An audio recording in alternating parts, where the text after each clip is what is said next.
Hai guys, welcome to Let's Talk, talk show di mana kita ngomongin hal-hal random dan tentunya bermanfaat. Jadi, tamu kita kali ini adalah selebgram yang terkenal. Siapakah dia? Silakan Evelyn Chen atau yang biasa dipanggil Eve. Halo semua. Oke, jadi berhubung umur kita beda nih, enaknya dipanggil apa? Mungkin panggil nama aja kali ya biar lebih santai. Oke, makasih banget buat Eve udah mau datang ke talk show aku hari ini. My pleasure dan makasih juga Adele udah mau ngundang aku hari ini. Kalau yang aku lihat di IG kamu nih, kamu tuh banyak yang ngepost tentang awareness LGBTQ+. Sebenarnya LGBTQ+ itu apa sih? Oke, jadi singkatan dari LGBT+ itu lesbian, gay, bisexual, transgender, dan lain-lain. LGBTQ+ itu orientasi seksual atau bisa disebut sebagai identitas seksual seseorang buat lebih umumnya.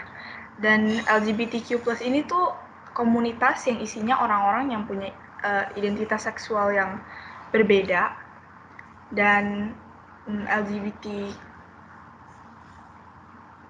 dan komunitas ini tuh terdiri dari banyak banget seksualitas dan gender. Oke. Tadi kamu ada nyebutin lesbian, gay, bisexual, transgender, dan lain-lainnya. Pertanyaan aku, yang Q itu sebenarnya apa sih? Ya, jadi ada beberapa perspektif ya. Ada beberapa orang yang bilang kalau Q di dalam LGBTQ itu artinya questioning atau mempertanyakan gender atau seksualitas mereka. Tapi ada lagi yang bilang kalau Q itu stands for queer. Tapi I prefer not to say tentang queer ini karena banyak bagian dari community LGBTQ yang bilang kalau hal ini tuh menyinggung. Oke. Nah, pertanyaan aku sekarang, jadinya sebenarnya tuh ada berapa dan apa saja gender yang ada di LGBTQ? Oke, jadi untuk gender, aku nggak terlalu tahu banyak, jadi aku hanya akan nyebutin beberapa yang aku benar-benar tahu aja. Oke, yang pertama itu ada agender. Jadi agender ini tuh orang-orang yang mengidentifikasiin diri mereka sebagai orang yang nggak punya gender sama sekali, lebih umum gitu. Terus yang kedua itu bigender. Nah, orang-orang yang bigender ini tuh mengidentifikasi diri mereka sebagai um, both gender gitu, cewek dan cowok. Mereka itu bisa pindah dari antara dua gender tadi atau bahkan ngegabungin dua gender itu. Terus selanjutnya ada gender fluid. Nah, gender fluid itu orang-orang yang mengidentifikasi diri mereka sendiri sebagai orang yang gendernya bisa pindah dari satu gender ke yang lain. Dan ini meluas, nggak cuman cewek cowok doang. Terus selanjutnya ada non-binary. Nah, orang-orang yang non-binary ini tuh nggak mengidentifikasi diri mereka sebagai cewek ataupun cowok. Dan sejauh yang aku lihat, orang-orang tuh masih banyak yang kurang bisa bedain bedanya agender dan non-binary. Jadi kalau agender tuh orang-orangnya bener-bener nggak punya gender sama sekali, sedangkan non-binary itu cuman nggak mengidentifikasi diri mereka sebagai cewek atau cowok. Jadi bisa aja yang lain. Kalau agender tuh lebih meluas. Terus selanjutnya ada pangender. Nah, orang-orang yang um, gendernya pangender itu mengidentifikasi diri mereka sebagai gender apapun atau banyak gender gitu. Terus yang terakhir ini tuh gender yang menurut aku sih kayaknya kalian paling familiar ya semua. Ini tuh transgender. Nah, transgender ini tuh orang-orang yang nggak mengidentifikasi diri mereka sebagai gender yang di-assign atau diberikan kepada mereka pas mereka lahir. Oke. Sekarang aku udah tahu nih ya soal gendernya. Gimana soal sexuality-nya? Ada apa aja sexuality yang ada di LGBTQ+. Oke, kalau sexuality mungkin kita mulai dari yang paling umum kali ya. Yang pertama itu lesbian. Nah, ini lesbian itu ketertarikan seksual dari cewek ke cewek. Terus selanjutnya ada gay. Gay itu juga umum, ketertarikan seksual dari cowok ke cowok. Terus ada asexual. Asexual itu orang-orang yang punya ketertarikan seksualnya cuma sedikit atau bahkan nggak punya sama sekali ke siapapun. Terus selanjutnya ada bisexual. Nah, orang-orang yang bisexual ini tuh tertariknya sama 2 gender atau lebih. Jadi mereka tuh bahkan bisa suka sama 3 atau 4 gender sekaligus gitu. Terus selanjutnya ada pansexual. Nah, pansexual itu orang-orang yang punya ketertarikan seksual ke orang lain berdasarkan sifat. Jadi mereka tuh bener-bener gak mandang gender sama sekali. Kalau ngelihat orang lain, mereka bisa tertarik ke orangnya itu dengan kenal dulu sama orangnya, dan kalau misalnya mereka suka sama sifatnya, baru mereka tertarik. Terus yang terakhir ini tuh menurut aku yang paling gak umum sama sekali dan banyak orang yang gak tahu. Ini tuh omnisexual. Omnisexual ini tuh seksualitas dimana orang tuh bisa suka sama orang lain dari gender apa aja. Jadi mungkin agak bingung ya bedanya omnisexual sama bisexual apa. Kalau bisexual kan tadi bisa suka sama beberapa gender sekaligus. Kalau omnisexual tuh bisa aja cuman sukanya sama satu gender doang. Tapi bisa aja satu gender itu cuman transgender gitu. Oke, oke. Aku baru tahu sekarang ternyata seksualitas tuh banyak banget loh. Dan pertanyaan aku, apa sih tujuan kamu ngepost tentang LGBTQ+ di Instagram kamu? Oke, kalau dari aku sendiri sih ya, karena orang-orang Indonesia tuh masih banyak yang pengetahuannya minim atau bisa dibilang tabu tentang LGBTQ+. Jadi aku coba share di platform aku biar orang-orang lain tuh bisa lebih terpengaruh gitu, biar bisa lebih ngerti dan mungkin bisa lebih terbuka pikirannya.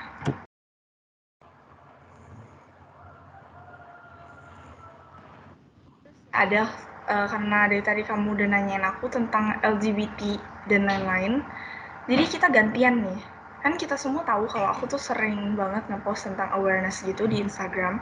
Jadi aku pengen nanya ke kamu, menurut kamu LGBTQ community itu gimana? Dan kamu support atau enggak? Kalau aku pribadi, aku support community-nya.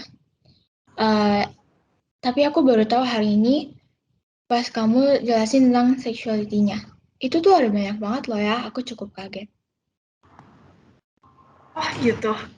Ya, tapi emang aku akuin banyak banget sih orang yang masih belum tahu tentang banyaknya sexuality. Terus Del, aku pengen nanya deh, menurut kamu tentang orang-orang yang homofobik itu gimana sih?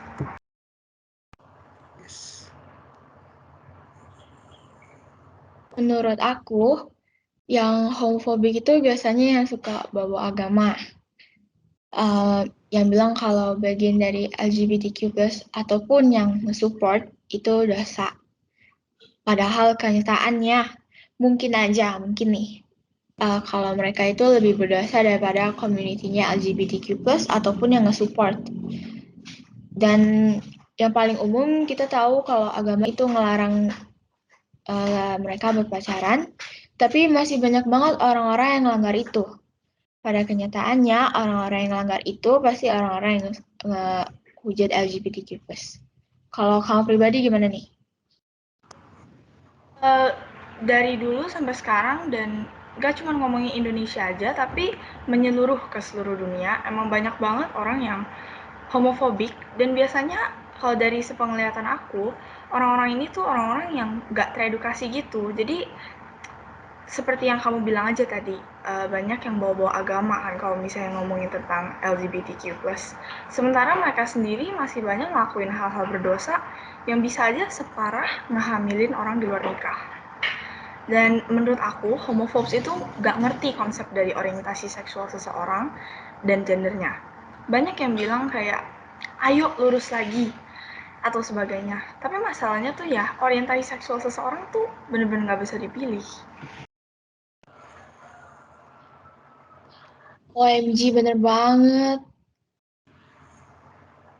Banyak yang gak ngerti kalau mereka itu gak bisa milih. Kenapa banyak yang baru come out pas sudah dewasa ataupun remaja? Karena mereka baru sadar. Bukan bisa keubah dengan sendirinya aja. True banget, Om Indi.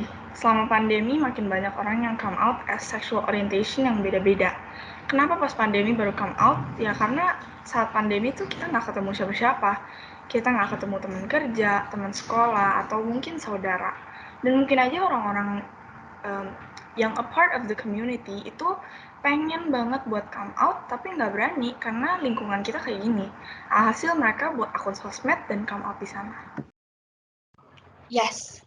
Terus ya, aku gak ngerti.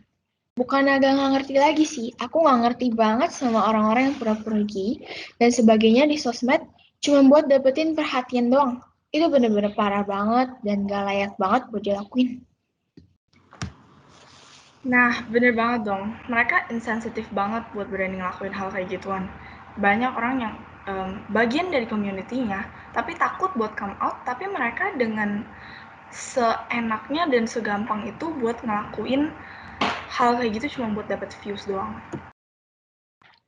Banyak banget yang bilang, aku dulu belok tapi sekarang aku udah lurus lagi. Menurut aku, it doesn't work that way. Kalau kamu ngerasa sekarang kamu straight, ya emang artinya kamu gak pernah belok. Karena orientasi seksual itu gak bisa diubah dari lahir. Yap, dan menurut aku dunia ini kan kejam banget ya, dan jujur aja sangat-sangat membeda-bedakan. Jadi kalau orang-orang itu mau pilih pun pasti mereka nggak bakal mau jadi LGBT, karena ngeliat how judgmental our world is. Tapi honestly ya, orang-orang yang unappreciative dan homophobic tuh bener-bener keterlaluan gak menghargainya. LGBTQ community cuma mau hidup dan digangguin sama orang-orang ini dengan bilang kalau LGBTQ itu penyakit mental atau apapun itu. Selain itu, aku juga gak suka banget sama orang-orang yang bilang kalau straight itu normal. Kayak dalam pembicaraan misalnya bilang, aku masih normal. Tapi tujuan mereka tuh bilang kalau aku masih straight. Like, no, semua orang tuh normal. Cuman karena orientasi seksual mereka beda, gak berarti mereka gak normal. Aku setuju. Dan kasihannya itu orang-orang LGBTQ itu cuma mau hidup tenang dan bahkan nggak ngeganggu siapapun. Tapi homofobes datang untuk ngeganggu mereka dan ngasih hukuman ke mereka cuman karena mereka itu adalah sesuatu yang bahkan mereka aja nggak bisa ngubah, nggak bisa kontrol. Bener banget dong. Mereka cuma punya orientasi seksual yang beda dan bukan bakal ganggu hidup orang lain kayak gimana pun. Dan jujur aja menurut aku ya, sekarang zaman udah berkembang banget dan banyak banget orang yang mindsetnya akhirnya udah kebuka dan udah tahu tentang LGBTQ rights. Jadi menurut aku pribadi ya, kalau di zaman sekarang ada orang yang homofobik, yang seharusnya malu tuh ya mereka sendiri. Iya, pokoknya di topik ini tuh aku setuju banget sama kamu dan senang banget kamu sama banyak orang lain itu ada mulai nyebarin tentang awareness LGBTQ+. Jadi banyak yang lebih ngerti lagi. Oke, makasih banget buat If udah mau datang ke Let's Talk. Sama-sama Adel, makasih juga udah mau ngomongin tentang topik ini sama aku ya. Oke, Let's Talk sampai di sini. Aku ada yang pamit.